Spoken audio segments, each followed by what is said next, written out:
Good evening, everyone. You are all welcome to today's class. Good evening from wherever you are joining us from. My name is Adejimobi Joshua, and I'm a data scientist at Secob Analytics LLC, and also an AI researcher at ML Collective. So it's nice to have us all here again in today's class. This is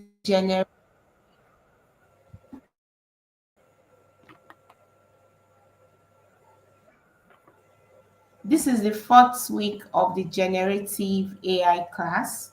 Please confirm if you can hear me very clearly.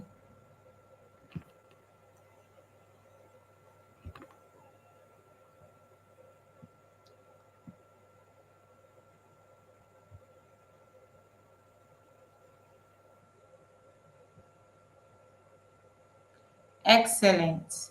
So I can see that you can hear me. And kindly confirm if you can see my screen.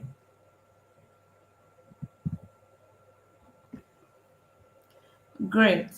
So as I was saying, we are in the fourth week of the generative AI class, and I want to applaud you all for being here from the first week, second week, third week, and this is the fourth week. We have come a long way, and I'm sure you are all proud, right, of the skills that you've gained in this class. So I'll be doing a brief recap while also waiting for more people to join the class. In the first week, we were able to introduce ourselves to what generative AI is, right? Most of us we've worked with generative AI tools at that time, and then we all said the different things that we've done with Gen AI tools, and then we moved on to be introduced to Hugging Face. Here we saw that we could have access to different open source models, right, on Hugging Face, and then we were taught how to use Google Colab, right, to have access to these models from within our Colab notebook, and we were able to do different text generation tasks, summarization, question answering, translation. We even saw how to build a simple chatbot. Then we moved on to see how to use Gradio such that we can easily share whatever we have built, right, to others, and then they can have access to what we've built. Then in the third week, we were taught about prompt engineering. We all got important, a very, very key skill, right, to work with models, to ask models question. We learned that, oh, we must be specific. Specificity is very important. You must be concise, not so concise, right? You must be specific, yeah, specificity. And then you must be clear, that's the word. You must be clear and not ambiguous, right, in your question. Great. So I can see that I think we have more people now on the call. And this is to inform us once again that this is the fourth week, right, of our class. And I'm sure you are as excited as I am for the fourth week. So, which means that we have officially come to this is the half, right? We have come to this is the half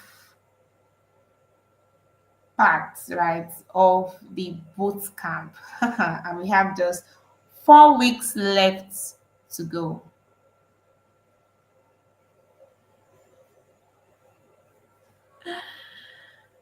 Great. So moving on, last week I gave us an assignment. I'll be doing that review of the assignment. I just want wanted us to be able to apply whatever we have learned, right? We did something similar to the assignment that was given in our solution notebook, right?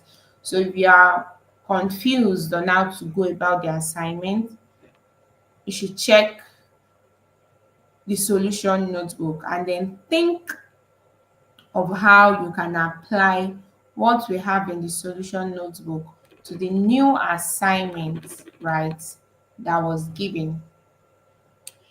All right. So moving on, before we continue with our RAG slides, right? Before we continue with our RAG slides, let's have you tell me, right? I've given you a very brief recap of what we've been doing from the first week up to now.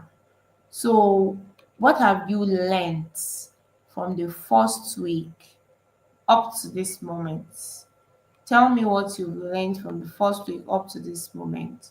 Could focus on what you learned last week. Focus on what you learned in the second week. Could also focus on what you learned in the first week, right? So, what have you learned, right? Let's have your responses in the chat. Tell me what you have learned from the first week up to this moment.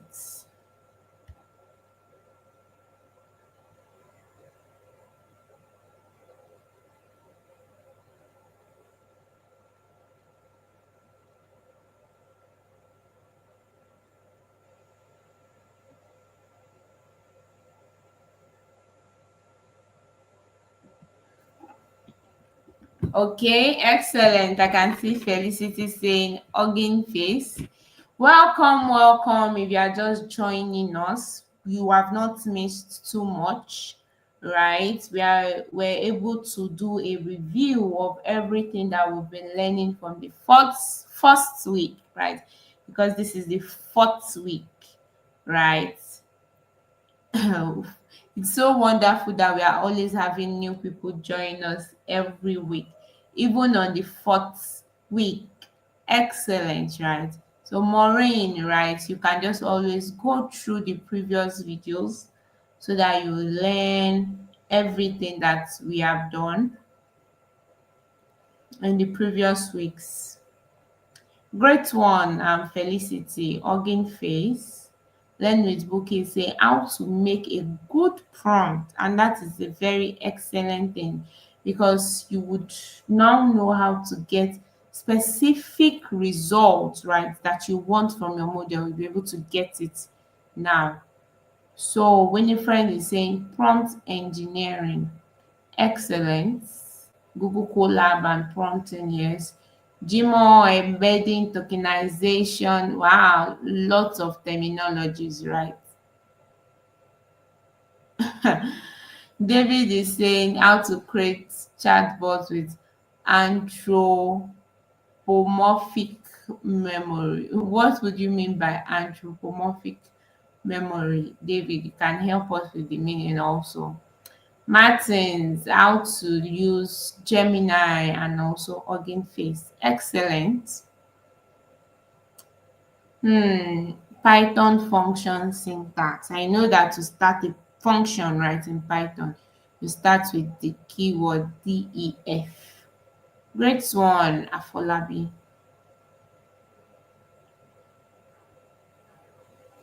Oh, so it means human-like memory for you to remember previous things. Excellent. Vincent, I learned about the techniques of GenAI, text reprocessing, stemming, as well as embedding. Great, Vincent. See that all of us we have different things that really stood out to us, right, from the past 3 weeks, right? And we are currently in the fourth week. Right. So I know that at the end of these 8 weeks, right, of class, you all are going to be working on a project. So from this fourth week, right, I want you to start thinking of, if you want to work on a project, right, what would that project be? And you will not just work on any type of project. You want to work on a project that would be impactful to your field of work, right, to show how generative AI can be applied to solve problems, right, in your field of work, so that that project that you are going to work on will have value to you.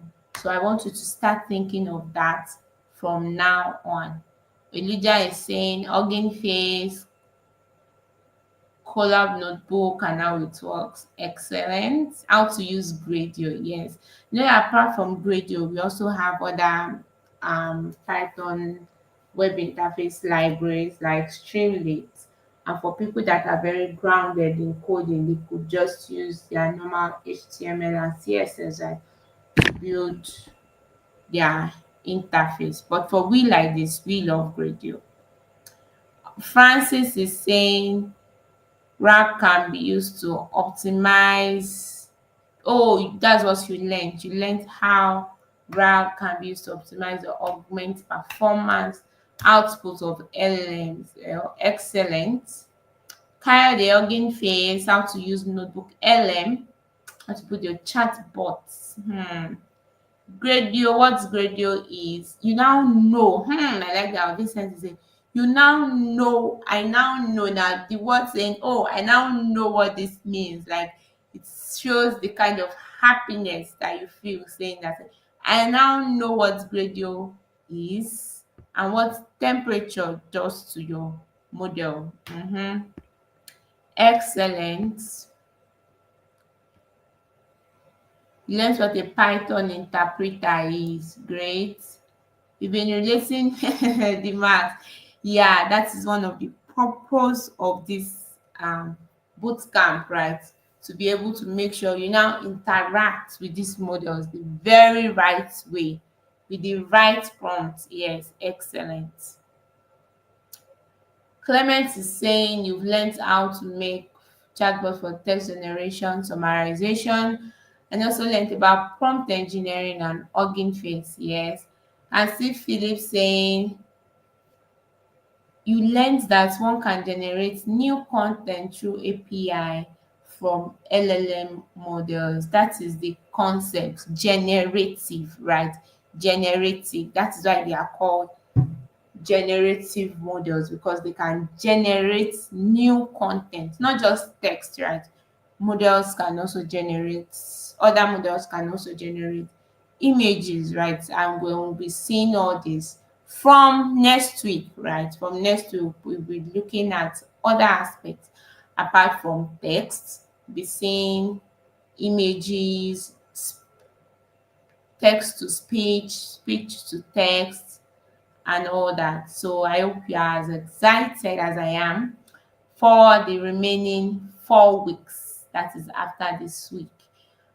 Dorcas is saying you learned how to reduce language model hallucinations, either by filtering the source text. Yeah, maybe you want to filter, but you know that whenever you filter the source text, there's like a limitation, right? You won't be using all the text, right, in that source, and that brings a limitation. So that is where RAG comes in, and then we'll be finishing up our introduction to RAG in today's class. Sorry about your network, the marks. Olajumoke is saying you've learned how to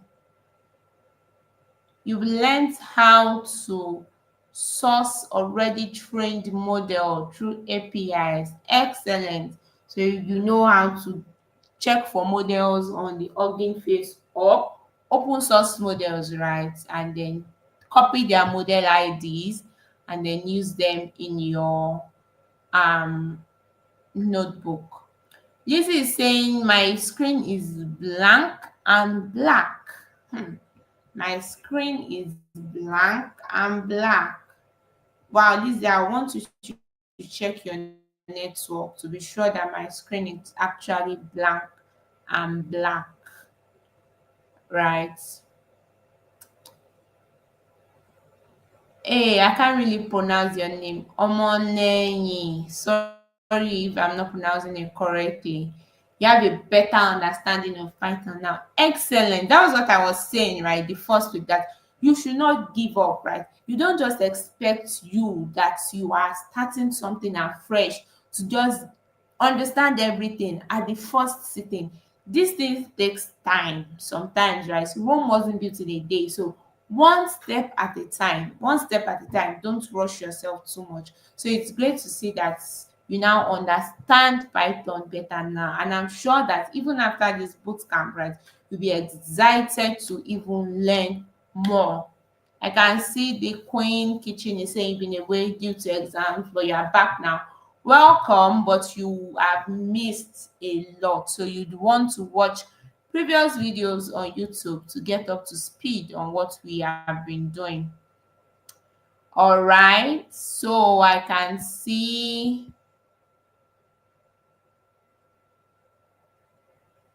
yes, Dare is saying you learned how to use models for better performance. Excellent. John is saying you learned prompt engineering, RAG, how AI gets latest information. I like that. Olajumoke, you now understand large language models are able to generate. Yes, through the use of RAG. Fine tuning is another thing entirely on its own. RAG and fine tuning, they are two different things, right? RAG, you're just augmenting the large language model's knowledge, right? By providing it an external database, right? It can always get context from when it doesn't know the answer to the question.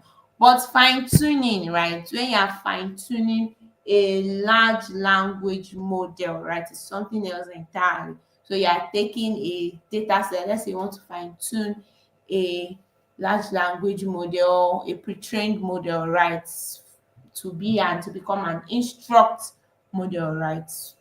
You want to get your a kind of data set where you have the prompts and then the kind of responses, the completion that you want for it. So fine tuning is another thing entirely. And you can fine tune for different tasks, and fine tune for summarization, and fine tune for question answering. So they are different, please.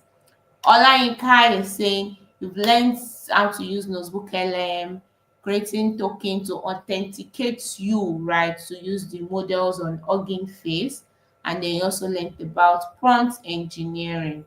Excellent. Wow, same here. My screen is black and black.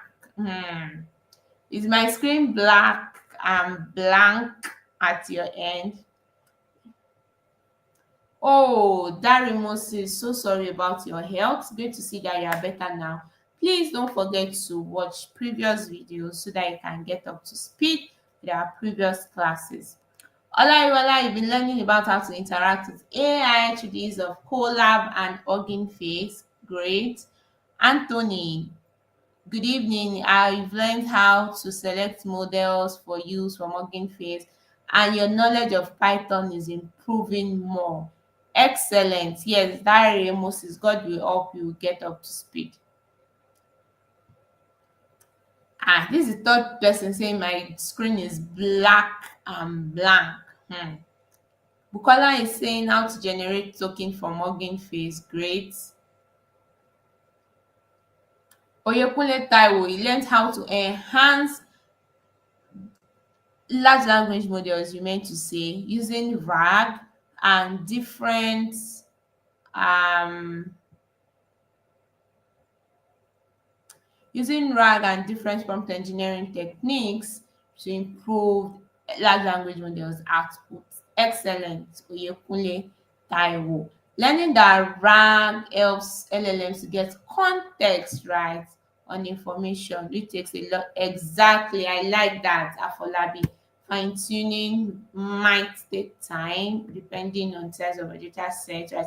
But yes, definitely take lots of computing power, right? And RAG is more like a easy and cheaper choice. Excellent, Afolabi.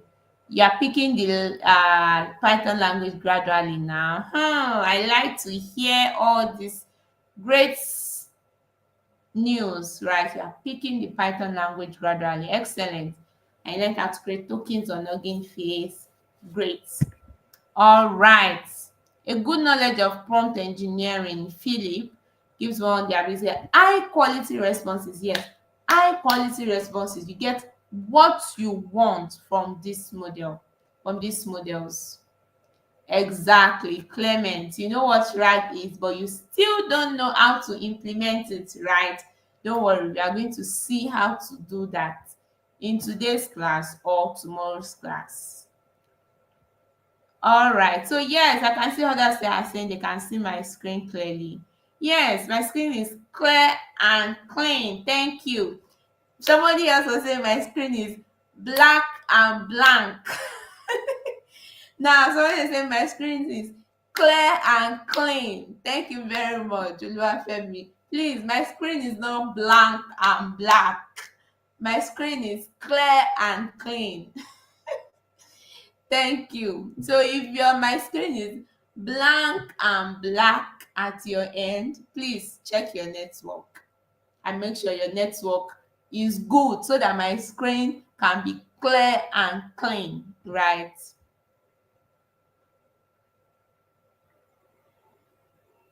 Yes, yes, excellent. Francis, you are modifying the model, right? And there are different ways to modify the model. Sometimes you might just want to modify the models head, right? Such that it will not forget other things that it has learned before, right? That is fine tuning.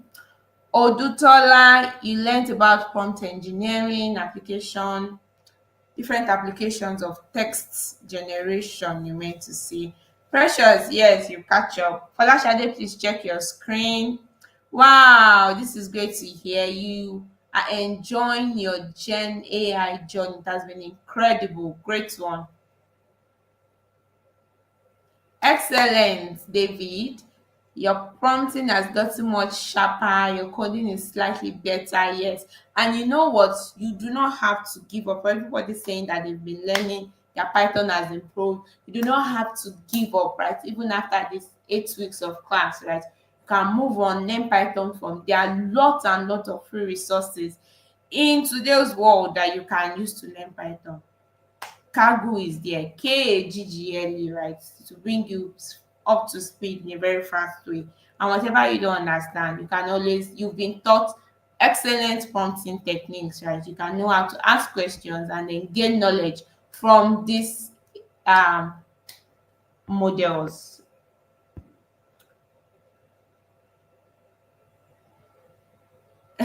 Great one, Philip. First time attending the class, you are welcome, Ibrahim.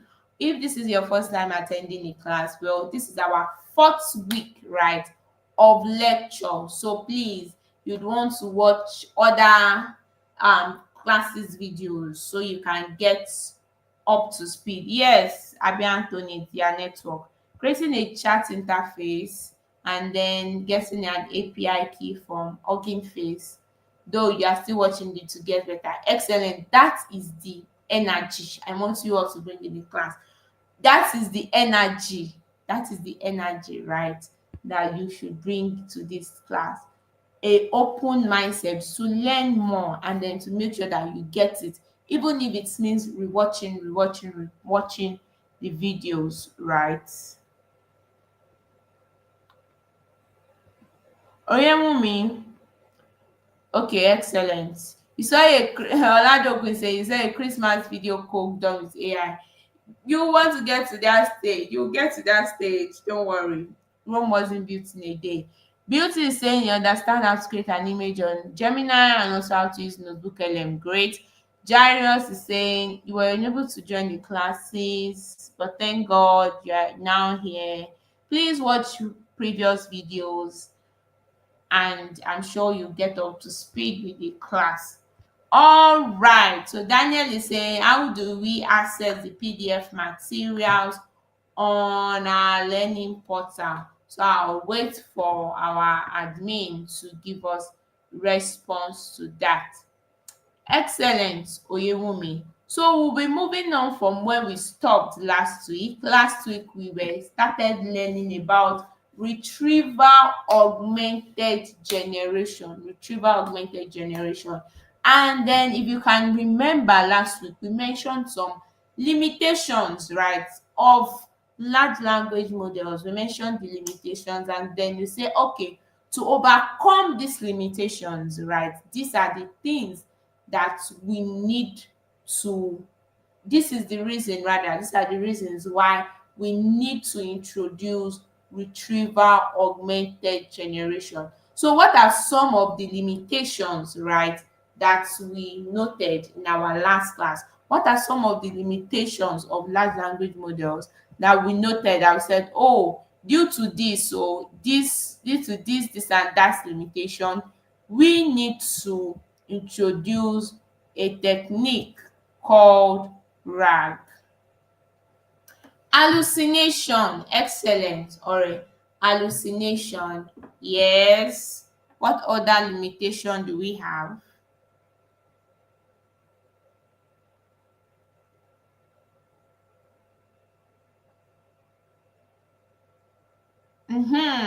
Not up to date with current information, yes. Excellent. So we have two: hallucination and then not up to date with current information. Chukwudi Ezekiel, excellent. What other ones do we have? Excellent, Francis. They can process models, right? Your models, they have a context window. These models have context window, so they can't project two huge text at once. So whenever you want to add your own text, right, to as context to your large language models, you'd want to, and you know that this text is very large, right, you'd want to make use of RAG so that they can be broken down into chunks. Limited context. So limited context, yes, because these pre-trained models, they only have access to the data that they've been trained with, right, during their pre-training phase. So they can be limited, right? But I don't understand what you mean by long-term memory and then the bias part. Tendency to make up responses, yes, is also hallucination. Lack of up-to-date info, yes. Outdated information, yes. Great one. No. Obatayo Ayomide, being biased, no. One of the limitation of using RAG, being biased, depends, right? Depends. Sometimes even the source document, right, that you are adding, so it's in two ways, the bias way is in two ways, because even the source document that you are adding and for in your external database can be biased, or either the data, right, that this large language model, they've been pre-trained with petabytes and lots of data. So if that data is biased, right, when you are asking the model questions, right, it can be give you biased responses, right? But RAG doesn't inherently solve, say, oh, the model is biased, let us use RAG. No, it doesn't solve the problem of bias in large language models, because RAG is also using data also. So it actually depends. It's in two ways, just as I'm telling you. If the kind of data, so it depends on the kind of, I think the appropriate responses. It depends on the kind of data that you have in your external database. So that's the appropriate response.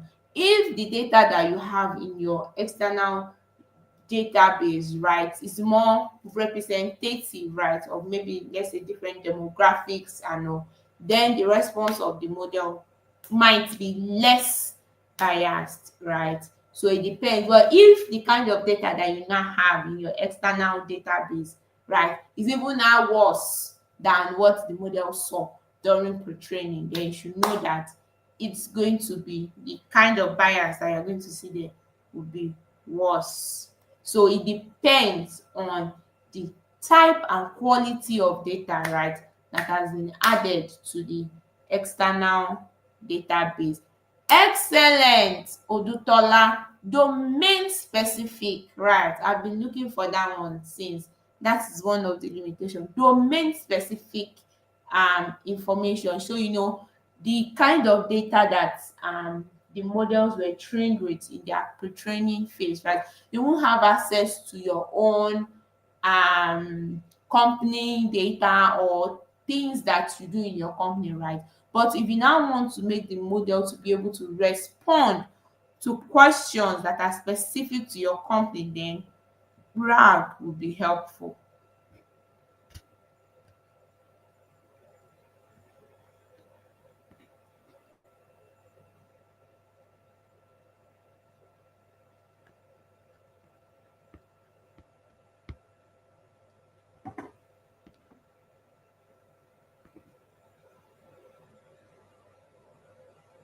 The question the max is, what are some of the limitations we mentioned in our last um class, right? And then we said, oh, due to this limitation of large language models, we need to use RAG, right? Limited context, yes. Long term, oh, I think I've read this before. I already responded that I don't get what you mean by long term memory and some bias. Genevieve is saying lack of specificity. Lack of specificity for RAG, no. Folorunsho is saying large files cannot be handled effectively, yes. Memory loss. Memory loss. So I think maybe you wanted to say not memory loss. Memory loss is not what you wanted to say. I think you meant to say maybe hallucination or something. The PDF is on our, oh, I think you're talking about learning management system. LMS is what you wanted to say and not LLM. And token, yes, context windows of this model is what you wanted to say. Learn with Bookie. Yes. The axia for the context window. Frequent mm, frequent retraining of the model. What you, in real sense, you will not want to retrain retrain the model, right? You just want to fine tune, right? So it's more of looking at fine tuning versus RAG, right? You want to be retraining, more of fine tuning the model, right? So it's more of fine tuning, which is different from pre-training, right? Henry is saying, okay, saying the same thing. Chukwudi Ezekiel, eliminating bias will be difficult. Well, RAG is not meant, just like I said before, RAG is not meant to solve, right, the problem of bias, right? But it might do that, right, depending on the type of data that you have in your external database, right?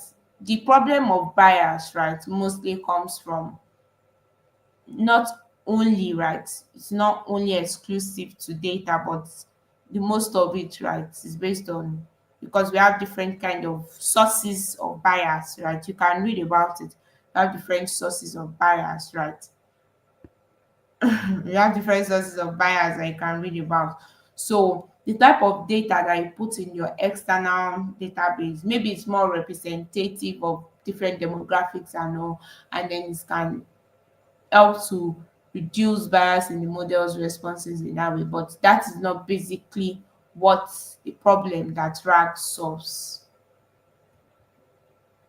I'm asking about the limitation of large language models. Yes, you can, right? But you'd want to do that on Hugging Face. So there's a way when you maybe fine tune, right? I think that's the closest you can do.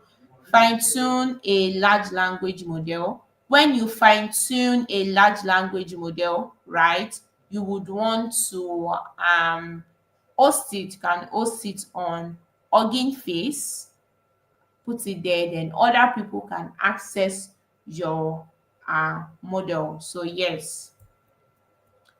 Clement, okay, I already answered that question.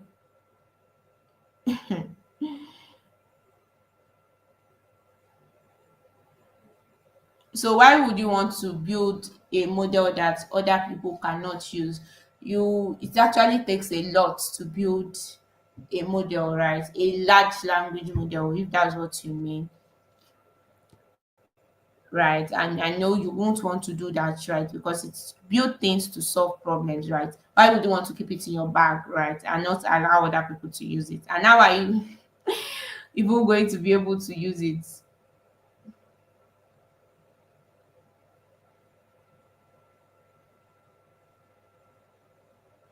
Excellent. Yes, David Chiedu. All right, so great one. You have all responded excellently to the question.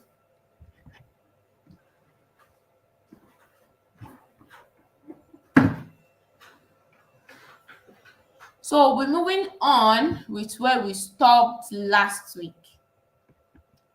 So I'll just be doing like a run through of these slides. If you have any question, you can drop it for me. I will check in the chat box once in a while. So last week here we learned about retrieval-augmented generation. You know that is a technique that helps us to solve most of the limitations that we have noted in the chart, right? So we've noted some limitations in the chart. So moving on, um we all know why retrieval augmented generation is important. We know that, oh, it helps to reduce hallucination for people that have domain specific context that they want to have, right? The model will be able to give good responses, quality responses, and not just hallucinate, right? And it can give up-to-date information. So what kind of architecture, right, do RAG possess, right? What kind of architecture does RAG possess? So we'll be looking at this. So we know that, okay, the way that we've been going, the process, yes, that's the word. The process that we started from is just to is we have just three, right? Prompt, LLM, response. Prompt, LLM, then get your response, right? I'm sure you can visualize that in your mind, right? We have the prompt, the large language model that gives processes the prompt, and then you get what your output. The prompt, the large language model that processes the prompt, and then you get what your output. So that is the normal process that we have been using for the past 3 weeks. I'll say it one more time so you can visualize it in your mind. Been doing the prompt, the large language model, and then we get a response. So now, how do we now add this external database? What is this external database? How would our large language model, right, have access to this external database, right? Now, the first thing is, what is this external database, right? The external database is called a vector database. So a vector database, and it helps to store our embeddings. Yes, so that is what a vector database does. It stores your embeddings. So if you look at this my screen, if you look at my screen from the left hand side, right, you are going to see a private or custom data, right? Private or custom data. So private data might be data for your company, right? Or data for your business, any which one of it, right? A private or custom data that you have, and then you have an embedding model, right? You know that we all know that fine. Our models, they don't understand text, right? They need a way to convert this text, right, to vectors, right? And we all understand what an embedding is, right? So an embedding model, right, just help to what? Generate these embeddings, right? So we go from our private or custom text data, we have an embedding model. So this embedding model will now what? Generate the embeddings that we have been talking about. You know, these embeddings, we also what? Still visualized it, right? In our last uh class, we had a game where we were seeing how just with a word we can be able to search for words that have similar embeddings, right, to that word. And we saw how words with similar embeddings, they have the same what? Shared space, right? So from our private or custom data, we have an embedding model which helps to convert this data here towards vector embeddings, and this will be stored in a vector database. Good. So with these steps, 1, 2, 3, right, we've been able to take our private or custom data, we've taken the private or custom data, and then we've now stored it in a vector database. Then how would the model, don't get confused with all the different arrows that you can see here. Just follow my voice, follow what I'm saying. Concentrate on what I'm currently saying. Don't look anywhere else. So only concentrate on what I'm currently saying, right? So that you do not get lost. So the only thing I've said is from this private or custom data to the embedding model, which helps to generate our embeddings, which we already know the meaning. So we have our private or custom data, our embedding model that will generate the embeddings, and then it will be stored what? In a vector database, right? So the new question is, how would our model now have access to this vector database here? Only be looking at this vector database here, don't look at anything else, right? Don't look at anything else. How would our model now have access rather to this vector database? Right, when you ask a question, how would the model now have access to this content of this vector database here? So now I want you to now look at the right hand side of your screen. The right hand side of your screen, you'll be seeing someone like an image like a user here, right, in the right hand side of your screen, right? In the right hand side of your screen, you will now see query, right? The person's query. So let's say um a user, right, asks a question. So only look at the question part. The user asks a question. The question is here. So you can see the arrow on my screen. The user asks a question. Then whatever question, right, the user asks. So this prompt is saying like the system prompt that we already have, right, with the large language model, and then the query is like the question, right, that the person is asking. So combining those two together, right, so the query that the person is asking, that's the question, exact question that the person is asking, they are going to first convert. Of course, this computer, they don't understand um text, right? So we still need that same embedding model, right? We need that same embedding model that we used to convert our private or custom data, right, to embeddings, and then we'll store it in a vector database. We will now still use that same embedding model, right, to convert this person's question, right, into embeddings, right? Then we will now search. There are different ways we'll be learning about this. Search for similar embeddings from this vector DB, right, to the query. So when we search, we are going to retrieve the most similar document, right, to the person's query. So once we've now retrieved those documents, I hope you are following my arrow.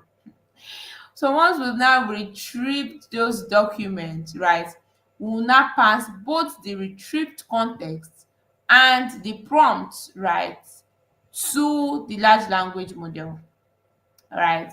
And then forget about these first two things you can see in generative approach, or I'll still explain it to you later. So retrieve context and then the prompts to the LLM. So the LLM will now be able to what?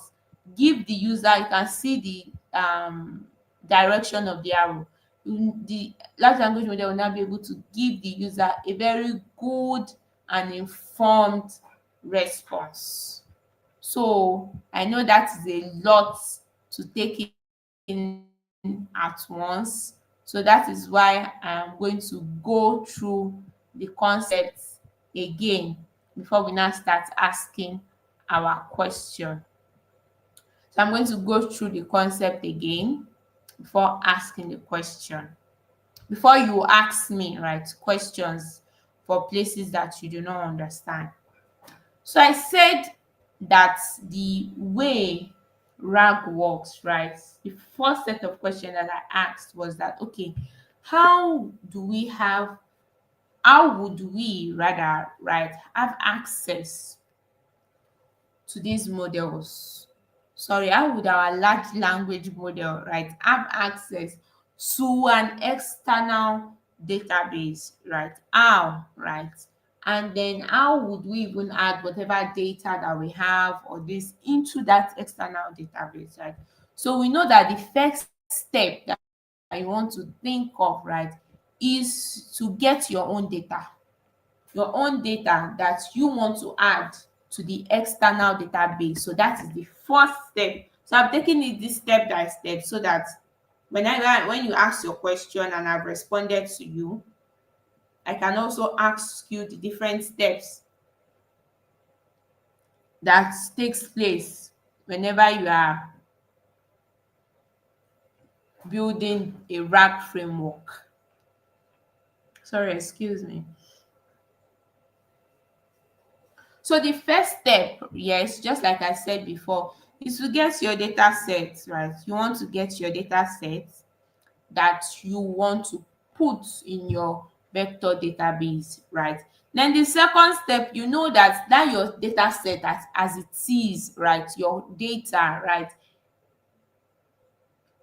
Your model will not just understand it like that, right? It has to be transformed from being text to what? Vector. And what will help you do that? Your embedding model, right? So you need your embedding model to help you convert those your data, right? It will help you convert your data to embeddings, right? After this conversion has been done, then it will be what? Stored in a vector database. It will be stored in a vector database, right? That is on the first section, right, of what to do. Then the next section is now coming from the user's perspective.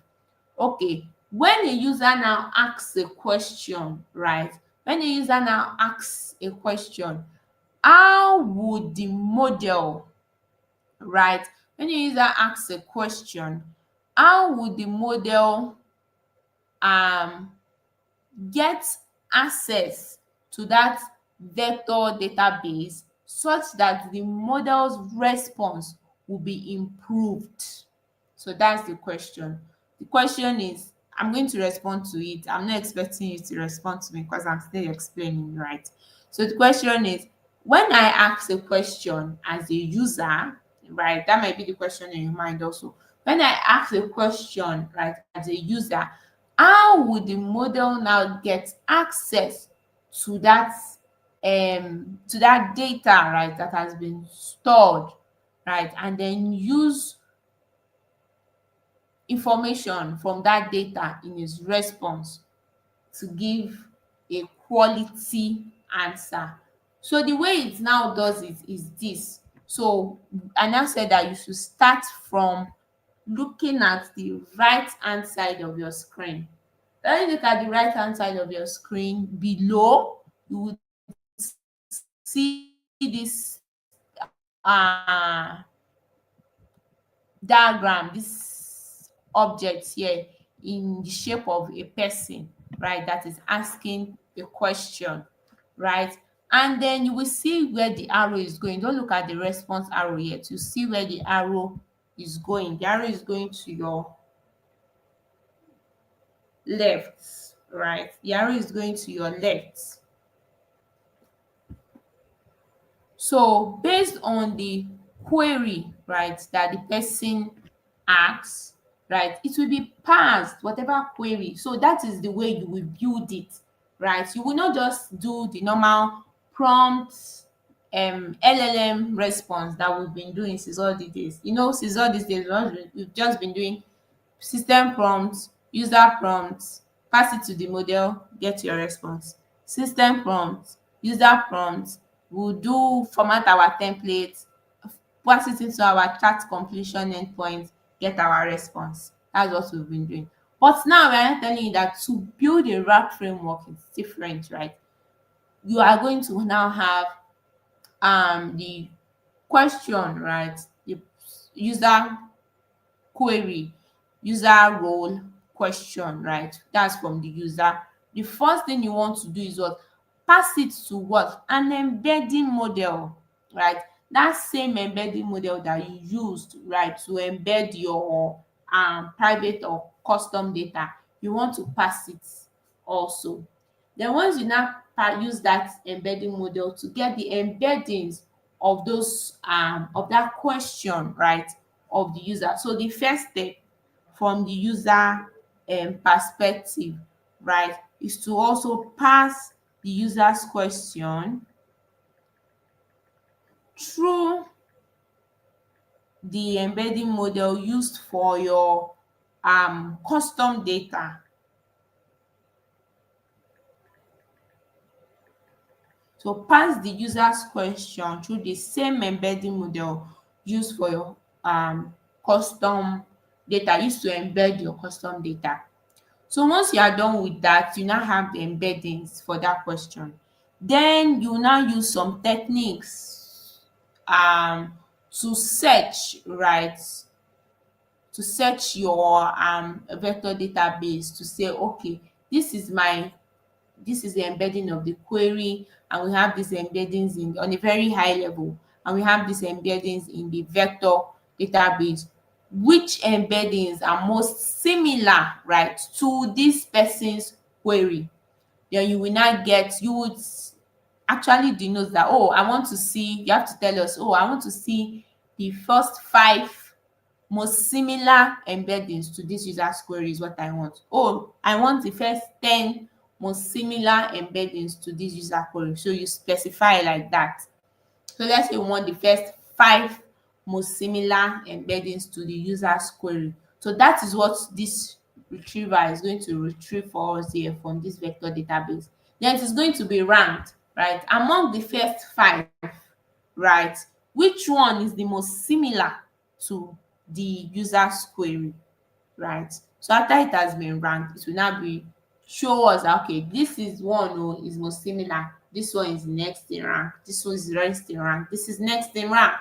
So once you've now retrieved that context, right, this will now be added to the prompt and then now pass to the LLM. You know that normally before we just normally pass our prompt straightforward to the LLM, but no, now you are going to go a long way. First embed the user's query, search for the most use similar embeddings to the user's query in your vector database, rank them, right? After it has been ranked, then now what? Pass this just retrieved context, right, to the large language model. So the large language model can now give what? A more informed response without even seeing all your big custom data, right? It doesn't need to see all your big custom data. It will just see the ones that are important to the user's question. So that is how the RAG framework works.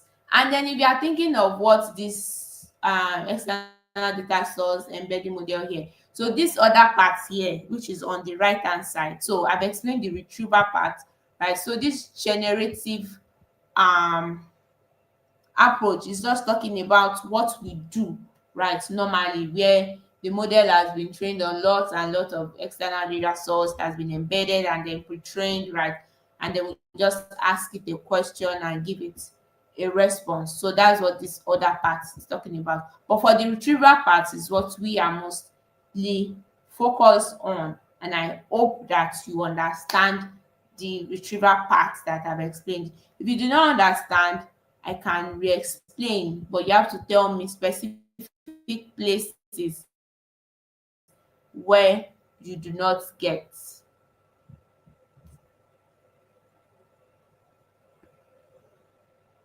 Yes, exactly, Chukwudi. We have different techniques, right, of RAG now. Excellent. Great to see that you know that.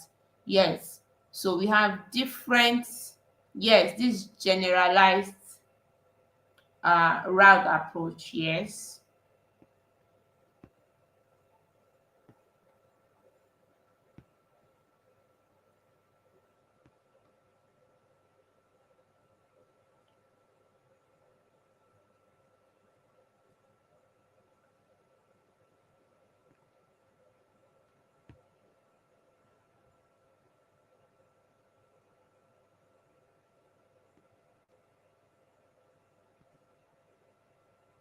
Sunday, you are saying you are lost. Oh, you are just joining. Please kindly rewatch from the beginning. I'm sure you understand.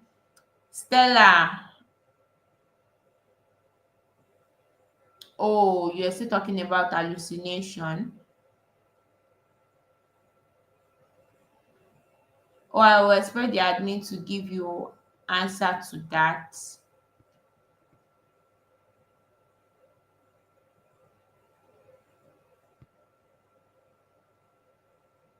I'm sure your colleagues will want to be excited to respond to you, Thompson.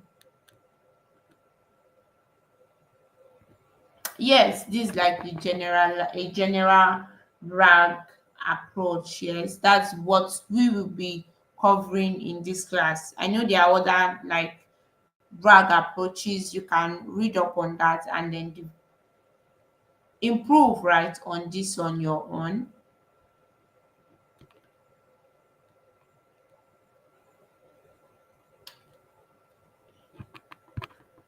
Yes.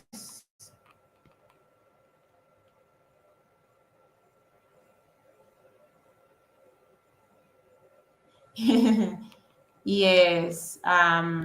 Philip, great one. Lawal Kende, you are just joining. You are late for the class. This class starts 7 p.m. to 9 p.m. and we're already 1 hour in. You are welcome, but if you are lost, please kindly watch the class from the beginning again. Benjamin, why do we have two embedding models? Excellent question. We do not have two embedding models, right? We just have one embedding model. It is the same embedding model that you used for your private or custom data that you will still use on embedding the user's question. So it's just one, but we have to show the process that, okay, the private or custom data would be embedded, and then also show that yes, the user's query would also be embedded, but it is the same embedding model. I hope you get that now, Benjamin.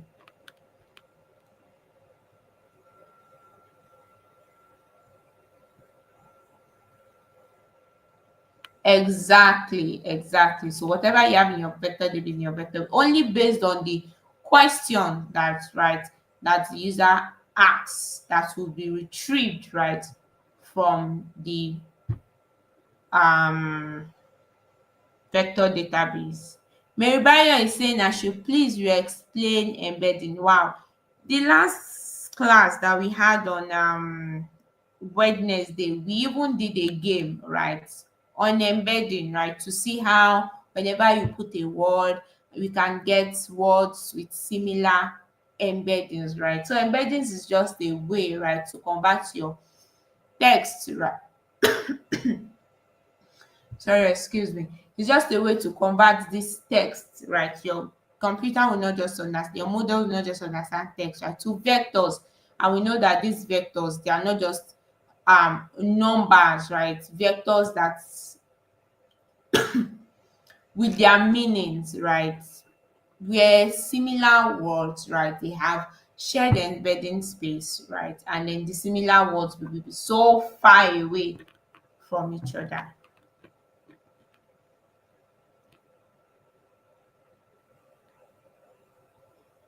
So I think I missed someone's question. I've answered this question, Benjamin, right? I'm sure you heard that I've answered your question. In the query plus prompt box, one arrow points to the embedding while the other points to the LLM. Can you explain the second arrow? So in the query plus prompt box,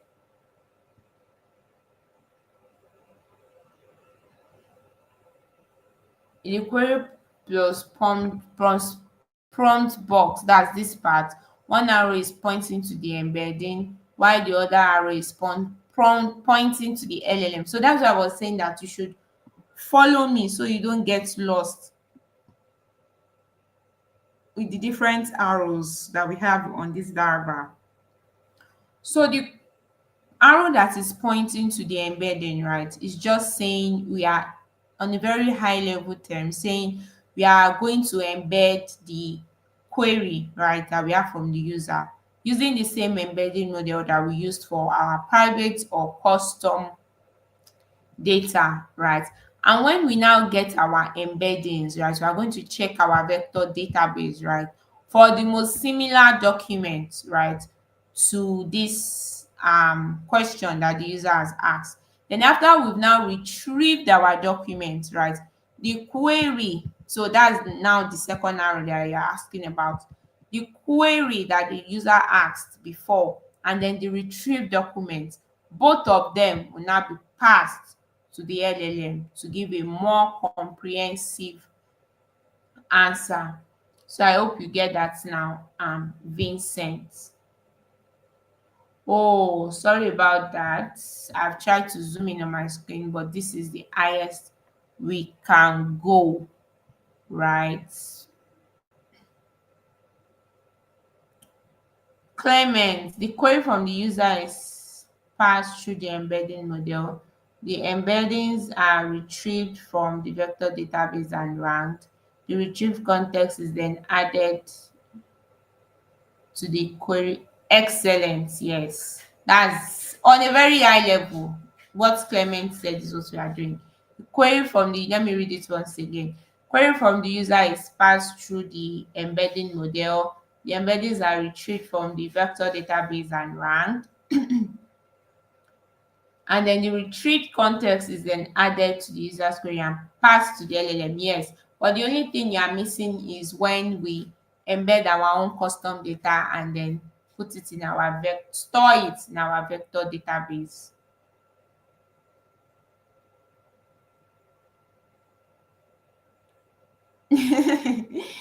Thank you.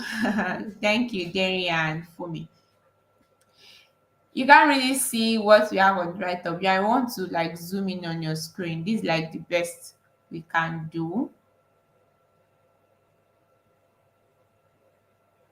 Okay, the part where we said um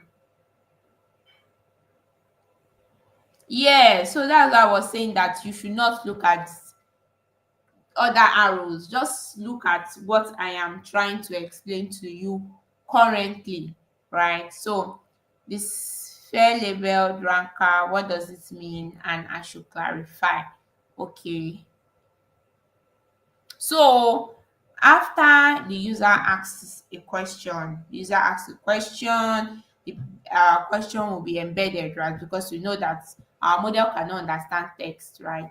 Has to be embedded and converted into vectors. Then the most similar embeddings, right, to the user's question, right? The document that we have the most similar embeddings to the user's question will be retrieved. But then you, as the person that you are building this framework, you are the one that you are going to specify that, okay, I want the top 5 most similar documents from the vector database to my user's question, right? Or say, oh, I want the top 10 most similar. So you have to specify, because you have to always specify that, oh, I want the top 10, or you want the top 2, or you just want the best, you want one. So it depends on you, whatever you have specified, that will be retrieved, right, in this retriever sphere. Then after that, we will have scores, right, that each of these documents would come with. So they will be ranked that, okay, this one, oh, is the document we feel is the most similar to the user's question. We are giving it rank 1. Then you say, oh, this is another document. It's kind of similar, but not as the first one, giving it rank 2. So let's say you specify that you want the top 5 most similar documents, right?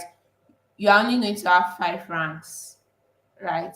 If you say you want top 2, it's only going to give you 2 documents and you have 2 ranks at the end of the day. So it depends on whatever you say that you want. That is what your similarity search or semantic search is going to give to you. Then when you've now retrieved those contexts, right, it will now be added to the prompts of the user and then passed to the large language model. Excellent. Thank you, Mary Bayo.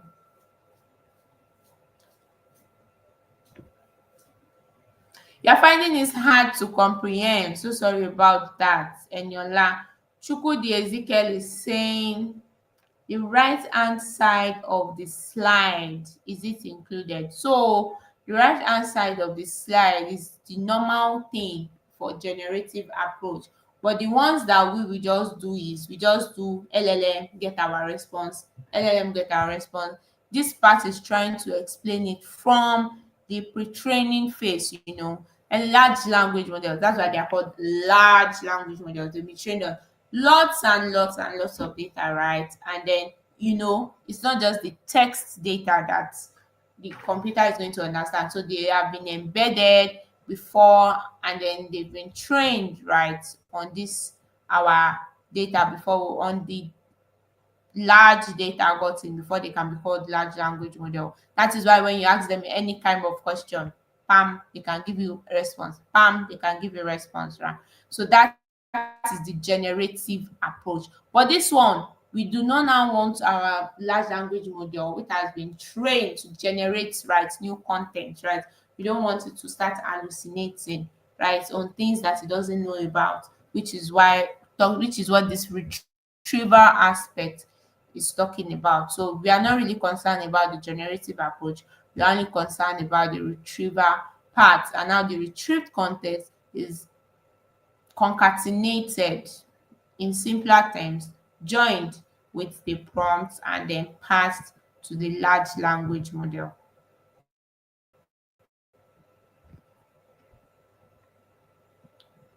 So I hope you get that now, Ezekiel.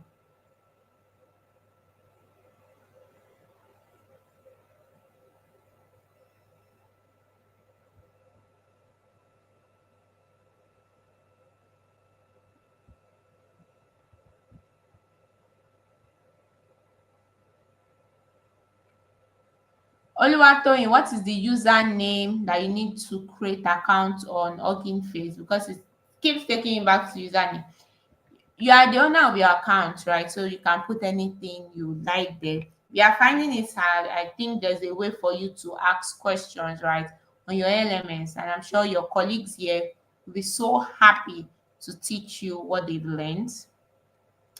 The marks, from your understanding, the query plus prompts will link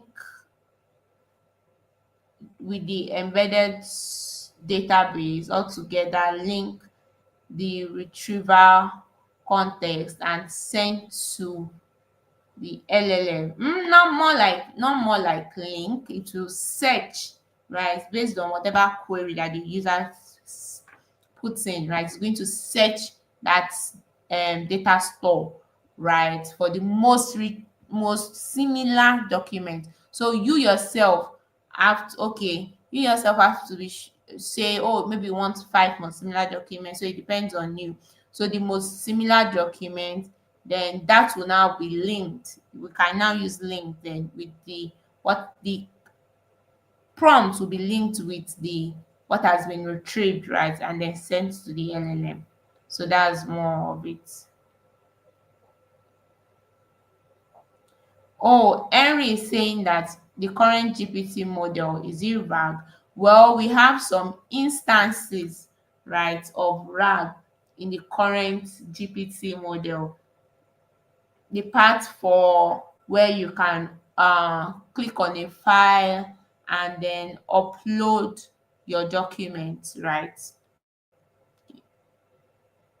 Even on Gemini, let me pull my Gemini and then to share my Gemini screen.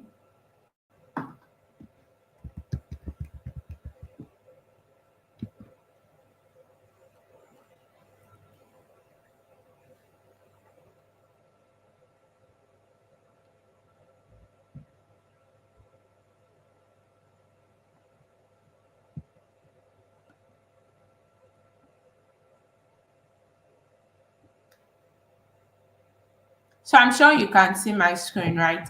So this part where you click on plus and then upload files,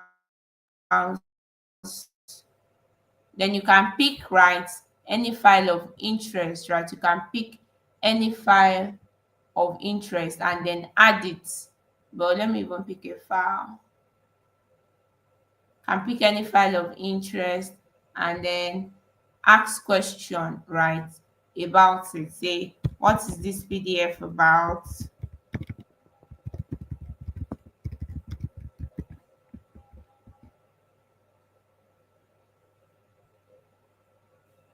you can see that it is analyzing, right, what is there, right? So based on the context that I supplied it, right, it is able to what answer my question, right? And if you see the source document, it is, can you see, it's telling me where it got that one from,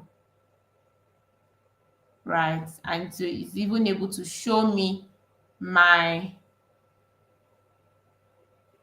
document. So in this instance, right, is a way, right, an example of how RAG works.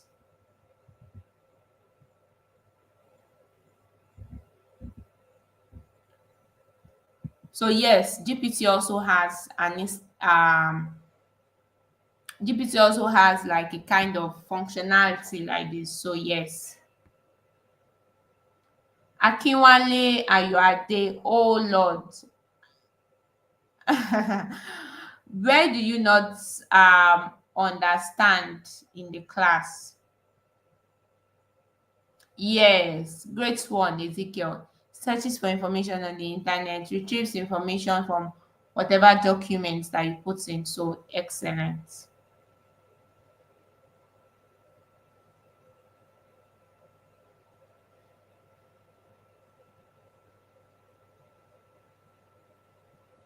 Excellent question, Meribayo. Depends on you, right? Depends on you. We all in this class, that we are in this class, we all have different objectives that we want to use this whatever knowledge, right, that we have gained here for. For some people, uploading whatever files that they have on Gemini, right? And then asking questions that they want to ask from it might be enough, which is very easy. And I'm sure everybody in this class should know how to do that. You can also use Notebook LM, right? Upload your data there and then even generate audio, right, from it, right? So that can be the objective of some people, right, in this class, and that is enough for them. If that is your goal, that is enough for you, right? But some other people also in this class might want to say, okay, oh, I do not want to upload this company's data, this so private data, right? I do not want to upload it on this UI like Gemini and all, right? I want to create something simple, right, for my organization, right?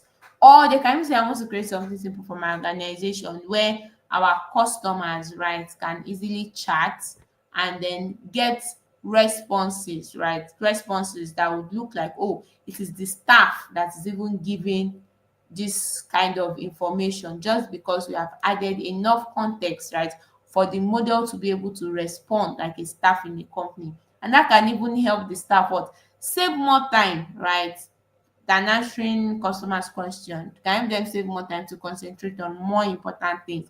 So it all depends on your own objective, right? So if your objective is just to use it, right, based on what you have on Gemini, I think you are very good to understand how RAG works with that. So you are good with that. But if your objective is to now take it a step further, right, to build something for yourself and not just use what have been built, so that is what we are now trying to do right now. Omale is saying, can it retrieve information from an application online? So this is excellent. You are saying that you have an already built application, right? Yes, yes, it should be able to. You can see that your GPT UI can also do a web search, right? So it can search for, depends on what the application is doing. Oh. So it depends on that problem statement that you're trying to craft. So it depends on whatever the application, maybe an application you have built, right, is doing. But as long as it is on the web, right, and it is accessible, right, on the web, we can do a web search. It now depends on how your application looks like and how maybe you might want to scrape content, right, from that application. But there are simpler ways, right, to do it. You don't have to go and scrape content from another person's, start doing scraping, right? There are ways, there are wrappers, right, around this that makes everything so easy. And we can also see those different wrappers, right, as we move on in this class. All right. So for those that do not understand and were lost, right, with the arrows, I will explain one more time so we understand how the concept works. So let me share this tab instead. Then I will ask us question again so that at least those that were not able to follow through, when people are answering question, it will be even easier for them to understand.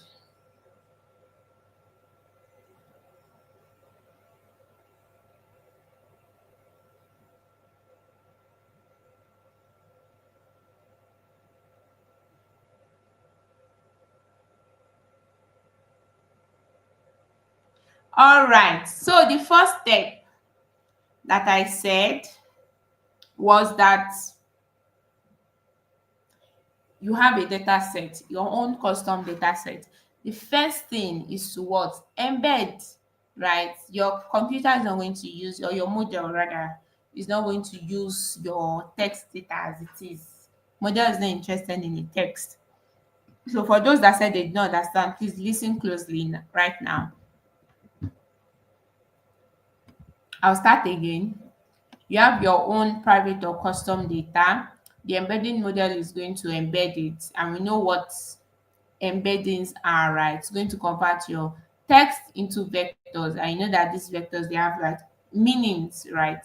Contextual meanings. So after they've been converted into embeddings, you have to store them somewhere, stored in like a vector database, And then this vector database is just somewhere, right? Somewhere. But then how do your model now get access to this vector database whenever a user asks question, right? And how you just have to think of it is very, very easy. User asks question, then the embedding model, right, is the next thing after the user asks question. The embedding model is going to what? Convert the user's question, right, into embeddings and then check our vector stores. The vector store is going to be searched with all these similarity search tools, right, for embeddings that is most similar to the user's question from our vector database, right? So, and you as the person building this framework, you would have specified that, oh, I want the top three most similar embeddings to the user's question, or say I want the top two, or say I want the top five, right, most similar embeddings to the user's question. So it depends on whatever you are building, right? So after you've done that, it will be ranked, right? When it's coming, when the retrieve content are going to come and form the similarity search tools, like to be ranked to show you that, oh, this document has a similarity of, let's say, 0.77 something. Then the second one rank second, say, has a similarity of, say, 0.6 something something. The third one has a similarity of, let's say, 0.3 something something. So based on the most similar document you want to see, that is what is going to be returned. Then, based on the document that have been retrieved, they are now going to be okay, I don't say concatenated, just means joined, right? So going to be joined to the initial prompt, right, from the user, and then they will all be passed to the large language model. So the large language model will now have enough context, right, for what the user asked, and they will be able to give the perfect response, right, in um that scenario. So I'm sure most of us understand the concept now. If you do not still understand it, please try to go through the video one more time. All right, so moving on, we now understand how RAG works, right? We know that we have the retriever component, right? The retriever component is the one that gets our information, right, from the database, the one that is most similar, right, to whatever question that the user is asked.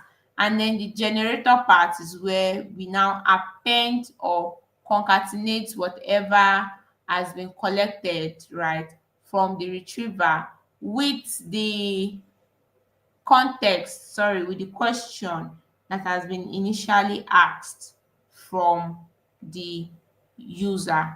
So we have different components. The retriever, the one that is ranking, generating our responses together, that's our LLM. And we know that all these, right, are because our external data, all these are possible because we have an external data that has been embedded and also stored in a vector database. So this part is just trying to like re-explain everything I have explained to us. So we all understand all this very clearly.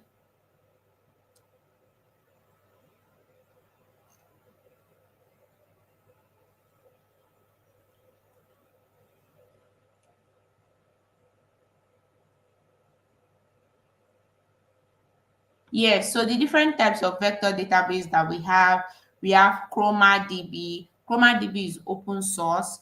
We have Pinecone, we have Weaviate, we have Elastic Search. Well, we won't be really using a vector database. We'll be using FAISS.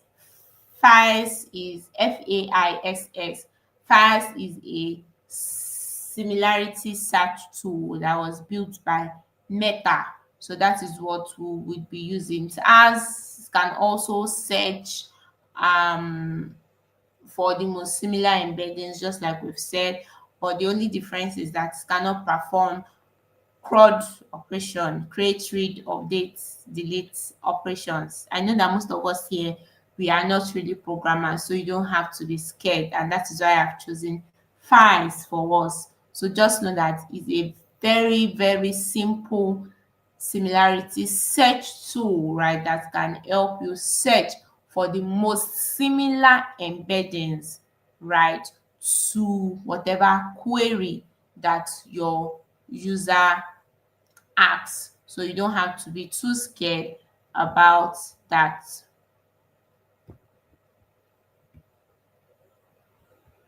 So that's majorly it. I think we are done with this slides. I've explained most of it, and we all know the benefits of RAG. We've discussed about it. Improved quality, right? We are going to have improved response quality, decreased hallucination, right, trust and transparency, customization and control, right, customization and control, cost effective, right, for a staff that are always answering customers question, always answering customers question. Imagine they build something like this, right, the number of questions they have to answer a day will be decreased, and then they have time to even do something more productive.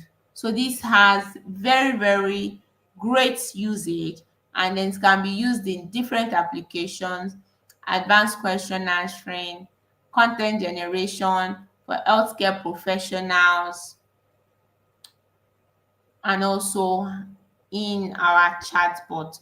So I hope with this few point of mine, I've been able to introduce you, right, and not confuse you to how a RAG structure is. Excellent question, Chukwudi Ezekiel. Our own custom database, will it be saved in something like SQL or what? Are we going to do? Yes, definitely. We are going to do the practical. We are going to do it.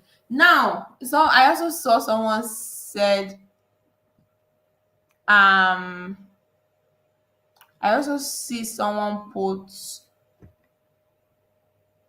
okay, I saw something about MySQL. Yes, does MySQL support embedding? What I know of MySQL, PostgreSQL, and all, they are called relational databases, right?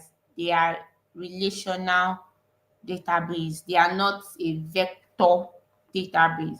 So there's a difference between a vector database and a relational database. You know that your relational database has what? Rows, has tables rather, and each of these tables, they have rows and column.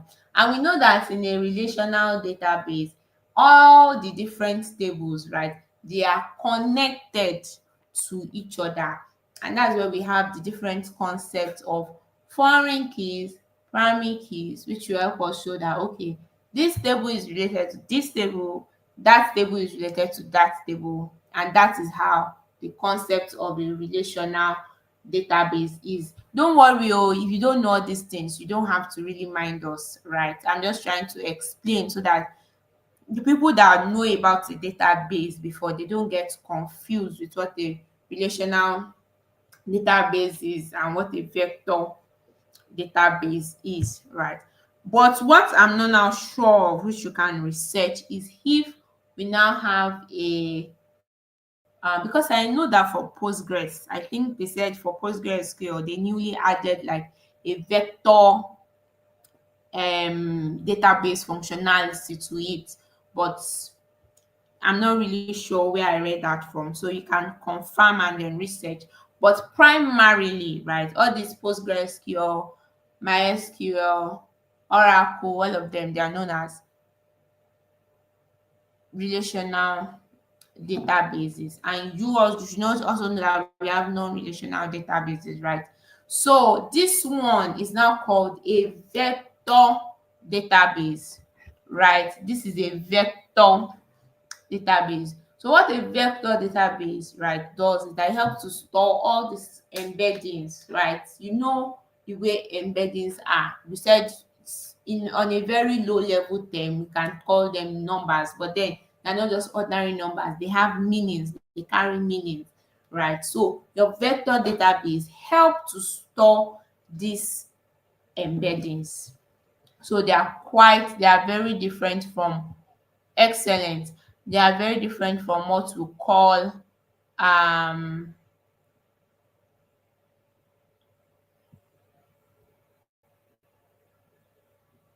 yeah, they are different from our relational databases. Megan say, how do you get this slide? I will tell our admin that is responsible for your learning management system to add this slide also. But I thought you should have gotten this slide from last week. And the fact that most of us are not even talking about SQL, it's great to see that we are used to that. I wanted to not use a notebook before because I thought, oh, most of us do not really like things about programming. Tomorrow I'm going to show no, tomorrow this is 8:30 already. We've not even gotten to our practical that I want to do today. So let's see. Yes, if I'm not able to take it, I think my colleague will be able to take it. But we are going to show you, right, how you can turn text, right? How you can query a relational database, right, with just plain text, right? You don't even need to know how to write SQL. How can you query a relational database with just plain text with the use of these modules? So please, we are going to see all that. All right.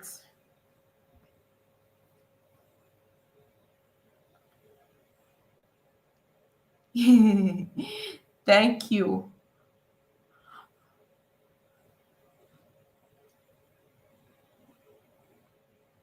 Yes, don't worry. You'll be seeing him more. You'll be seeing him more from next week. Yeah, and you'll be seeing me less from next week. What are the examples of vector databases? ChromaDB, Pinecone, Weaviate. So we have different types of them, and then you can also research more about them.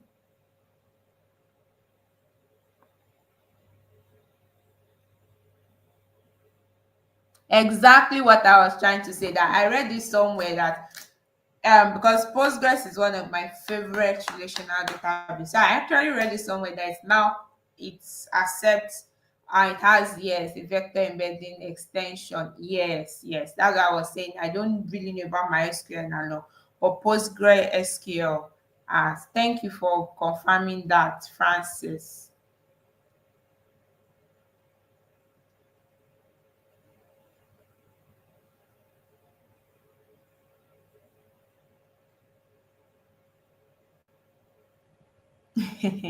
Yes. All right. So right now we are done with our RAG explanation. But let me ask us a few questions so that the concepts can we can be more well grounded, right, in the concept that we've discussed about.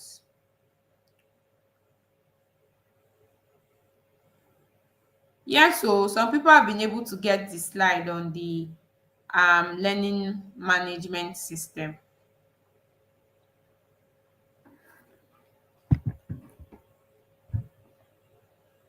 Okay, so the first question is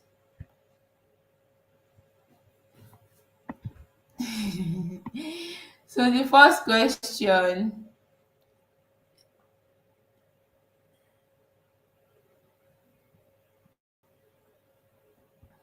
let me go back to our image.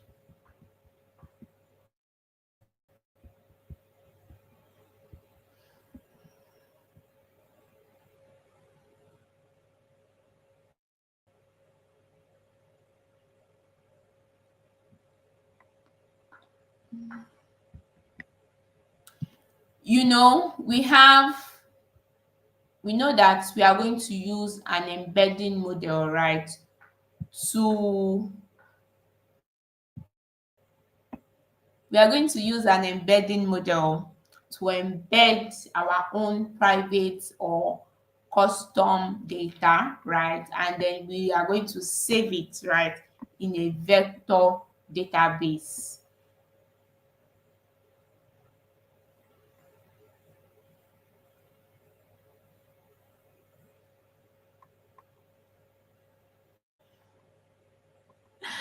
Okay, so the question I was trying to ask is that, we normally use an embedding model to embed our custom or private data, right, before saving it, right, in a vector database. Now, is it the same embedding model that we are going to use when a user asks a question to embed the user's data? So you have to respond yes or no. Yes or no. So while you are thinking of responding to that question that I asked, let me see.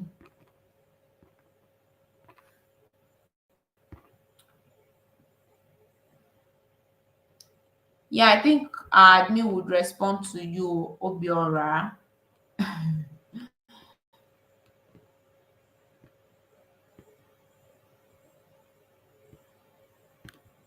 Okay, so yes or no? Yes. Excellent. We are going to use the same embedding model, right, to embed the user's question. So two things that we understand now. We know that, okay, when we get our own data, right, we are going to have an embedding model that is going to help us embed we are going to have our own embedding model that is going to embed our data, right, and then help us save it in a vector database, right? And then you know that that same embedding model is what we are now going to use, right, to embed a user's question. Excellent. Same one. Great. So when we now have the embedding, right, of that user's question, when we have the embedding of those users question, we know that we are going to use some similarity search tools, right, to um search our vector database, right, for the most similar documents, right, in our vector database. This most similar document, right, how can you specify it? Must you specify, let's say, a number, or it just shows us any amount of most similar documents that it feels like showing us? So the question is, when you want to get like most similar documents to a user's question, right, that has been embedded, right, would you specify like the number of most similar documents that you want to see, or it will just show you any amount of documents? So that's the second question. I can see Olajumoke saying in numbers, great. Emmy saying it's going to, yes, you have to specify exactly. You have to specify the number of documents, right? Number of most similar documents, right, that you want to see. So you specify the number of most similar documents that you want to see. Excellent. That's like that. You see that we all understand that part. Now, the next question is, this most similar document, is it going to tell us that, okay, all these documents, let's say I specify 5, all these documents, they are all similar to the user's question in the same way? Or will it say all these documents, this one is like 0.88 similar. This one no is like 0.66 similar. Would it say everything no they have the same similarity, or it is going to give them different scores? That's the question now. That's the That's the new question. So based on the documents that we all know that we have to specify the number of documents that we want to get, right? The new question is, will it show you that, oh, this document, oh, they all have same score, all of them five, they have the same score, or show all the different scores of how similar these documents are to the user's question. Excellent, Godwin. Excellent, Marybayo. Jairus, Winifred, Olajumoke, okay, remarks. Yes, it's going to now give us the different scores. Great one. So now, based on this retrieved document, now, the question now is, are we going to only send the retrieved documents to the large language model, or we are going to send the retrieved documents and the prompt, right, to the large language model? So we have two questions here. Are we going to send only the retrieved documents, right, to the large language model that, oh, these are the retrieved documents, take, or we will combine both the retrieved documents and then the prompts, and then we'll send both to the large language model? Which do you think is right? Retrieve document and prompts pass together, excellent. So you can see that on a very high level, right, by my evaluation, on a very high level, we all understand the different process, right, that takes place whenever you are building a retrieval augmented generation framework. All right, it's so great to see our responses. It's so great to see our responses and to see that we are all following, right? The question was, Ladi, the question was that, are you passing only the retrieved documents to the large language model, or both the retrieved documents and whatever prompt and query, like, that we have there, all to the large language model? And everybody said they are sending both retrieved documents, right, and our prompt, right? And we know that that is correct, and that is what is going to give our model, right, a very good response,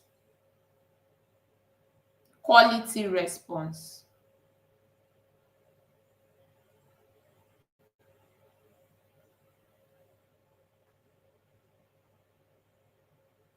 Oh, you're not supposed to see the questions I'm asking, right, Prince Adedayo? I'm asking the questions from my head, right? They are not displayed on the slide, right? I'm just asking to um validate your understanding, right? So they are not on the slide. I'm just asking questions. All right. So excellent. Great to see that we all understand that.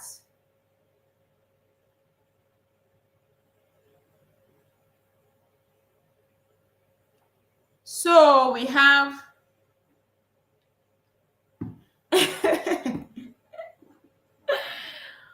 all right. Yeah, I know. This is like the first time that we are really talking about RAG in its entirety, right? So it might be first strange. Right. We have 15 minutes to the end of the class. You can ask me any questions that you have on RAG. If we do not have any questions, we can just introduce the notebook, right, that we have for the implementation of RAG. That's if we do not have any questions. But if you have questions, I'm here to answer your questions. A very beautiful notebook that will show us the implementation, right, of RAG. Okay, so let me see what we have in the chat.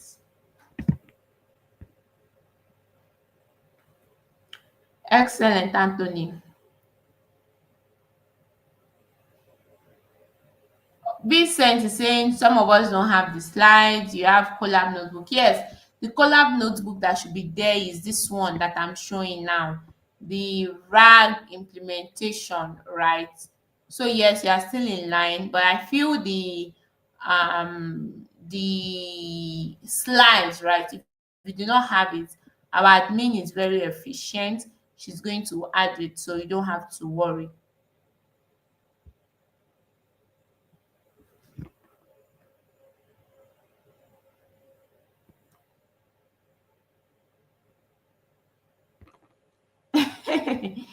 I can see most people are already excited to run this notebook.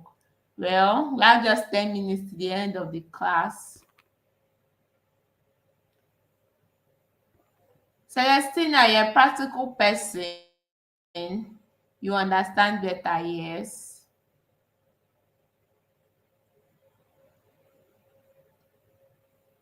Excellent, yes. This is the slides that we've been using since last week, right? So it's still the same one from last week. It's not different. So it's the same one. My LinkedIn, my name is Adejumobi Joshua. So that is what you would also see on LinkedIn. Yes, thank you, Prince. Okay, I can see David has a question. How does the retrieval component or that aspect impact RAG's overall performance? That's an excellent question from David. How does the retrieval component, right, or aspects impact the RAG overall performance? Because that is the most one of the most important parts, right, of the retrieval augmented generated system. Because if your retriever, right, is not retrieving the right thing,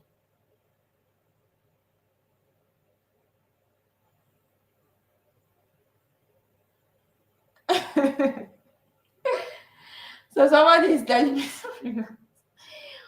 Oh my god. So if your retriever, David, if your retriever is not retrieving,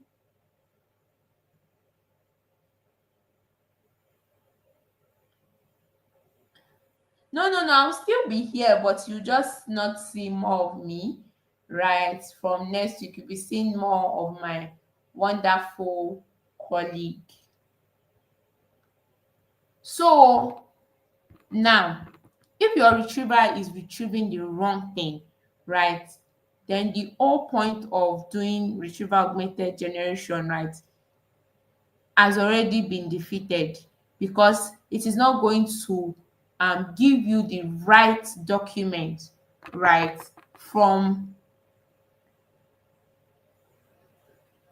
the embeddings that has been stored, right, in your vector database. So which is telling you how important the retriever is. Very, very, very important. So let me share my this screen again.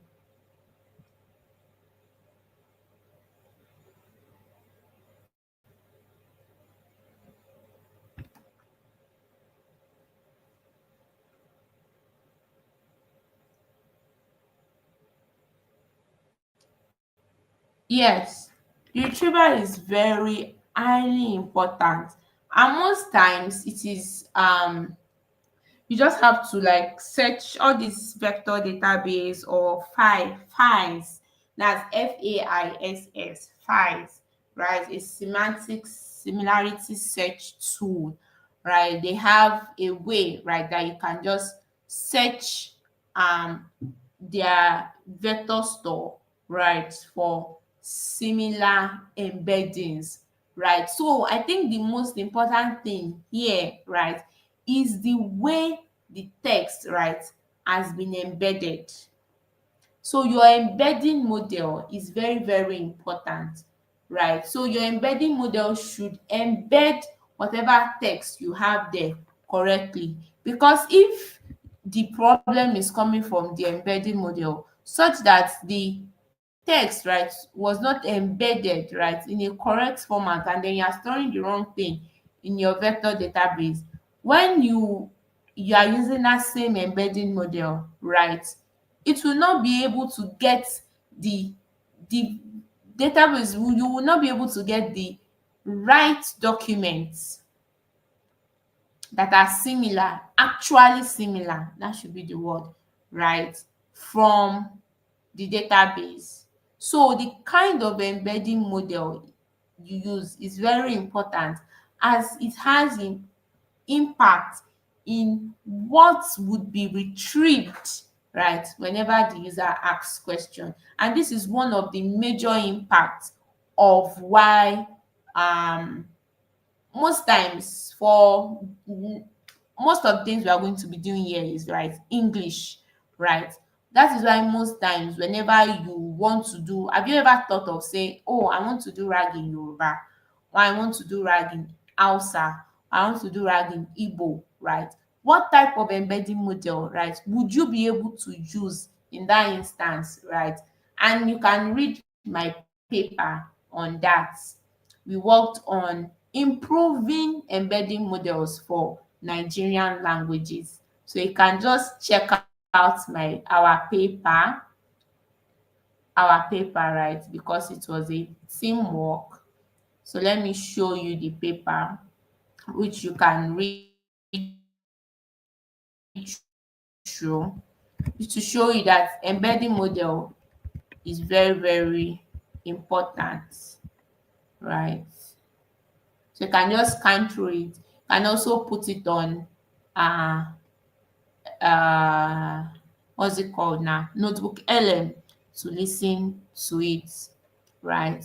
So this is the paper right here, talking about improving embeddings, right, for Nigerian languages, Igbo, Yoruba, and Hausa. But our own work would majorly focus on English. But if you are now led based for your project and you are saying, no, I need an embedding model to use for, let's say I want to do rag for Yoruba, or you want to do rag for Hausa, or you're an Igbo person, you want to do rag for Igbo, you could make use of our embedding model that we worked on here, and then also use it for your project. All right.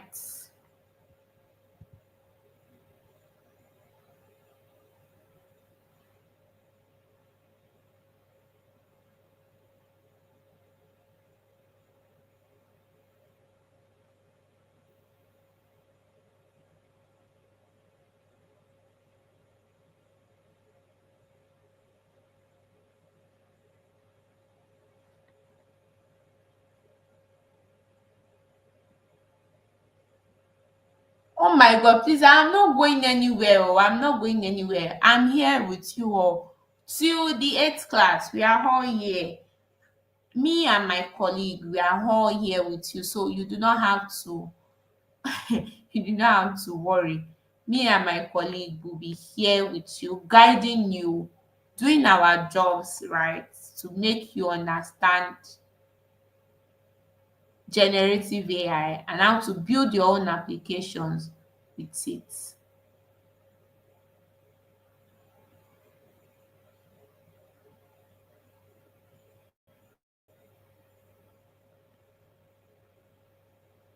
Hmm. So what will make your RAG retrieve the wrong message? I would say it is based on the embedding model, right? If the embedding model did not, it's not correct or showing, giving the right right? Vector, right? So the embedding model is very important. That's one thing I'll just say. Embedding model is very important.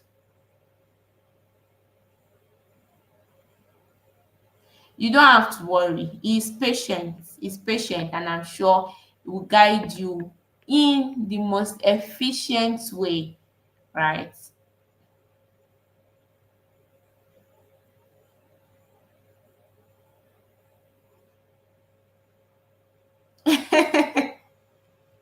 You can just search for it, right? You can just search for it on Chrome, and then you have access to the paper to read about it.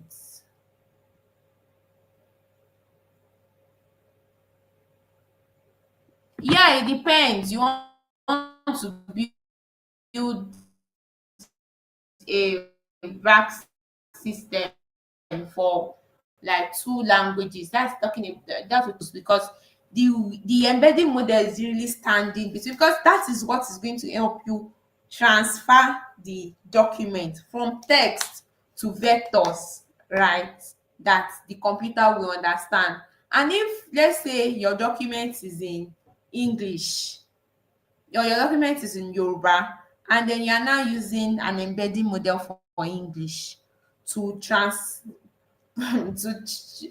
help you convert the document, that Yoruba document, to vectors, you should know that that will be nonsense, right? So if you, what are the two languages that you want to work on, and then search for the embedding models, that will be very useful to help you convert that document from text into vectors. You can just search, right? I'm displaying it on the screen. You can search for the paper and then read about it. Titled Improving BGM3, that is a pre-trained model. We now fine-tuned it in my team, right, to make it perform better, right, whenever we have documents in Yoruba, Igbo, or Hausa.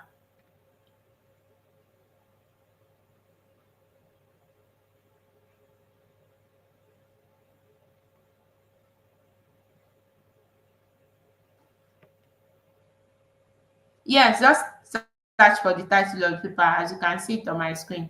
Improving BGM3, a multilingual dense embedding for Nigerian low resource languages. So when we come tomorrow, please make sure you all have this notebook. Let me share this screen. Make sure you all have this notebook. Write implementation, right? You can just try to go through it based on the high level concepts that we have discussed in today's class, because when we come tomorrow, right, we'll be seeing, running, and then get to understand most of the abstract concepts that we have learned in today's class. So I hope you are as excited as I am for tomorrow's class. So see you all in tomorrow's class. Bye.